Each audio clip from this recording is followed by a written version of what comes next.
There is shock and frustration in San Francisco's tech community over the death of executive Bob Lee. Friends say he was attacked and stabbed on a downtown city street. We appreciate you being here. I'm Julian Glover. And I'm Kristen Z. Bob Lee, CTO of mobile payment app Square and the creator of Cash App, was killed at 2:35 yesterday morning on Main Street near Harrison and Folsom. ABC 7 News reporter Amanda Del Castillo joins us live with reaction to Lee's death. Amanda. Yeah, Kristen, Julian, friends say tech executive Bob Lee had no enemies, convinced the man they knew would have handed over anything of value to avoid violence. But he was stabbed and killed here along Main Street in San Francisco near Harrison early yesterday morning. The shock of the stabbing death of Cash App founder Bob Lee is reaching far beyond the tech industry. Friends and colleagues of the 43-year-old father and tech executive sharing their frustration about what happened. I actually lived right where he got killed, and I used to walk there all the time at night, and I did start slowly feeling less and less safe. And that's part of the reason why I moved. I'm in Vegas now, and it's I lived in San Francisco for 20 years, and I feel like I got ran out of that city because they're not upkeeping it. MMA fighter Jake Shields says the two have been good friends for about 5 years, with plans to meet in Miami as soon as tomorrow. You know, we were supposed to hang out tomorrow night, so that's a little strange. It like just happened, so my mind's still processing it. You know, when you lose someone, you're just like, damn, this is not expected.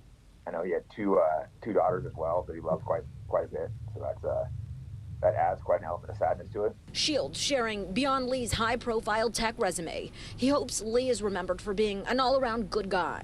He was a humble, nice guy. You know, talked about his kids a lot, family, just a generally good guy. Like I said, he's the kind of guy to give you phone calls and talk about issues, and there's not many people like that anymore. We met Gordon Wong, returning to work along the block where the deadly stabbing happened. Police confirmed the deadly attack happened around 2:35 Tuesday morning near Main Street at Harrison.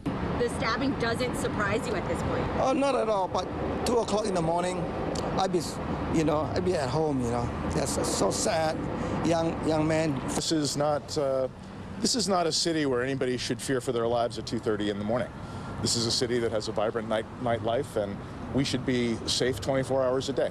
There's no crime worse than homicide this is something that's just unacceptable.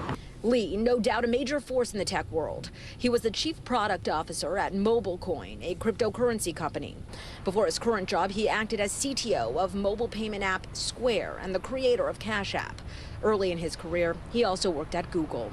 MobileCoin issued a statement describing in part, Bob surely had an impact that will last far beyond his short time on Earth. This may sound impressive, but Bob's real resume is the hearts and minds he touched in his time on Earth. Bob's legacy is the feeling that you can make a difference if you try. And of course, his amazing children. And friends say Lee moved his family to Miami. That includes his 2 young daughters. It's unclear what he was doing back in San Francisco. But at this point, no arrests have been made and no suspect description has been released. Live in San Francisco, I'm Amanda Del Castillo, ABC 7 News. Amanda, thank you so much. And Bob Lee's father, Rick Lee, posted a reaction to his son's death on Facebook. He said, quote, "I just lost my best friend, my son Bob Lee, when he lost his life on the street in San Francisco early Tuesday morning. Bobby worked harder than anyone and was the smartest person I've ever known. He will be missed by all those that knew him."